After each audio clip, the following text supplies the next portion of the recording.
সেই রাতের পর থেকে সেই রাস্তার কুকুরটা হয়ে উঠেছে ভানু, তাদের পরিবারের একজন সদস্য আর শুভার সঙ্গী। মানুষরূপী জানোয়ারদের থেকে এই অবুঝ প্রাণীগুলো সঙ্গী হিসেবে ঢের ভালো। পথ চলতে চলতে এসব ভেবে শুভা একটি দীর্ঘশ্বাস ফেলে। ভানুর দিকে তাকিয়ে ম্লান হাসে সে। রোজ তার সাথে সাথে রাস্তা পর্যন্ত আসে, আবার যখনই সে ফিরে তাকে সে রাস্তার সামনেই পায়। কিভাবে যেন শুভার আসার খবর পেয়ে যায় ভানু। গত 1 মাস ধরে এভাবেই চলছে। ভানুর গায়ের ক্ষতটাও ভালো হয়ে গেছে। সে ডাক্তারের কাছে নিয়ে গিয়েছিল। শরীর স্বাস্থ্য এখন বেশ ভালো হয়েছে। আজকাল ভানু তার সবচেয়ে প্রিয় হয়ে উঠেছে। এই অবুঝ প্রাণীটি অযথায় তাকে এক মায়ের বাঁধনে ফেলে দিয়েছে। তার জীবনের এক অংশে পরিণত হয়েছে। বাসায় থাকার প্রায় পুরোটা সময় তার কাটে ভানুর সাথে। ভানুর সাথে খেলা করা, ওর যত্ন করা, ওর জন্য কাপড় বানানো, এসব করতে করতেই তার সময় কেটে যায়।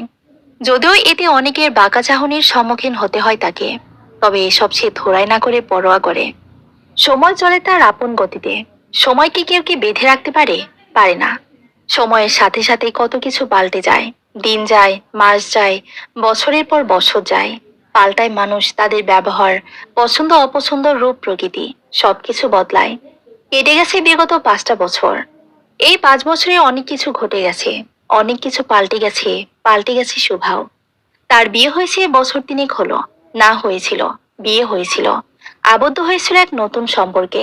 কিন্তু সেই সম্পর্কটা টিকে নেই। সম্পর্কটা টিকিয়ে রাখার জন্য কম চেষ্টা করেনি সে। নিজের সবটা দিয়ে চেষ্টা করে গেছে। চেষ্টা করার পরও যখন কোনো ফল পায়নি, তখন সে বারবার ভেবেছে দোষটা কোথায় তার, কি ভুল তার।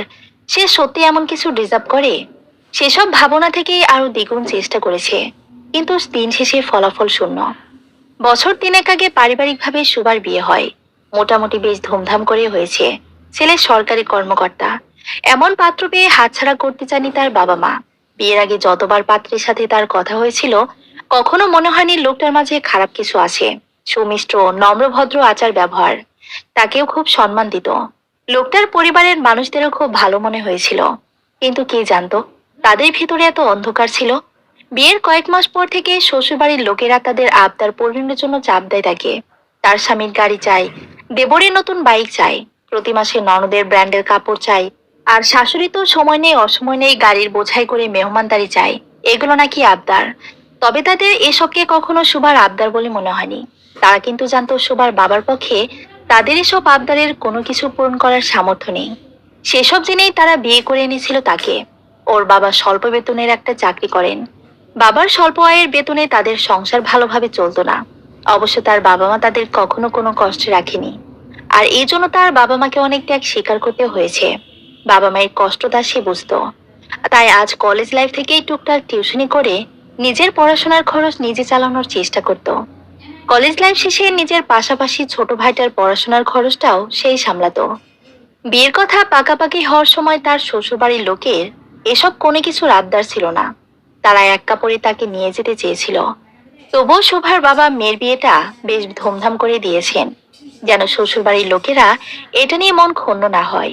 এই জন্য তার বাবাকে বেশ ধার দেনাও করতে হয়েছে। সেই বোঝা তার বাবা এখনো টেনে যাচ্ছেন। তাহলে সে কিভাবে শ্বশুরবাড়ির লোকেদের এমন অন্যায় আবদার বাবাকে বলবে, তা তার মাথায় আসে না।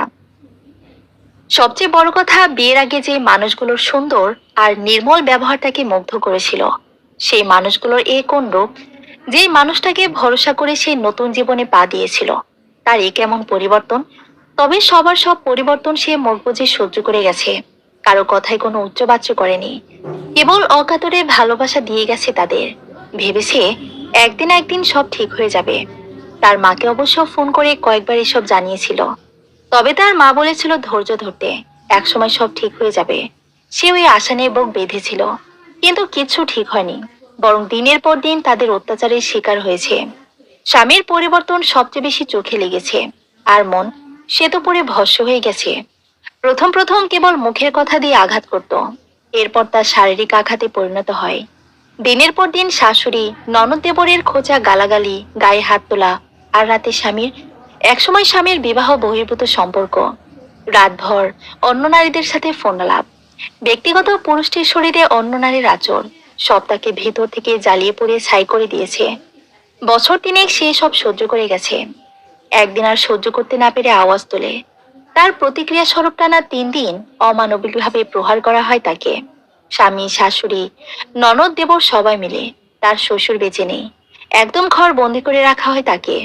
যদিও বিয়ের পর বাইরে বের হনে তার উপর নিষেধাজ্ঞা ছিল, বিয়ের পর হাতে গোনা 2-1বারই বাপের বাড়িতে যেতে পেরেছিল সে।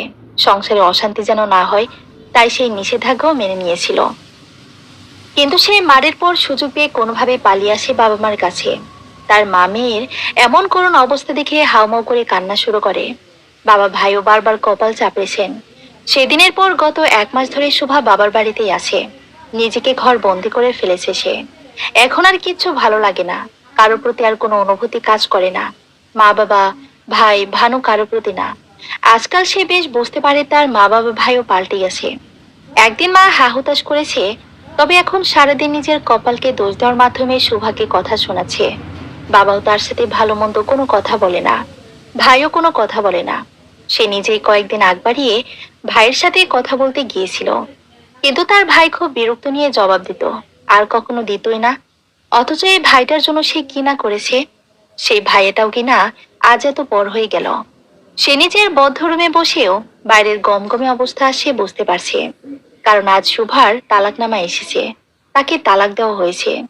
একটা নারীর জন্য এটা অত্যন্ত দুঃখজনক, কিন্তু তাকে এসব কিছু স্পর্শ করতে পারছে না।